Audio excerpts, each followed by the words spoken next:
নতুন নতুন জব পাওয়ার পরে অনেকের ভেতরে একটা বিষয় কাজ করে, সেটা হচ্ছে যে আমি একটু আমার দায়িত্বের চেয়ে বেশি কাজ করব, এক্সট্রা কিছু করে দেখাবো যেটাতে আমার সহকর্মীরা ইমপ্রেস হয়, বসদের মন রক্ষা করতে পারি, খুশি হয়ে হয়তো আমাকে প্রমোশন দিয়ে দিবে বা বাহবা দিয়ে দিবে।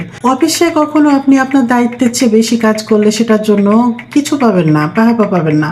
আপনার কাজ আপনি একদিন একটু কম করুন, সেটার হিসাব হবে। আপনার যেটা নির্দিষ্ট সময়, সে সময় থেকে 5 মিনিট বেশিও থাকবেন না। আপনি ভাবছেন যে হয়তো বস রাগ করবে, সহকর্মীরা রাগ করবে, কিছুদিন রাগ করবে, তারপরে তাদের অভ্যেসে পরিণত হয়ে যাবে এবং তারা বুঝে যাবে যে আপনাকে দিয়ে কলুর বলদের মতো অত্যধিক খাটানো সম্ভব না।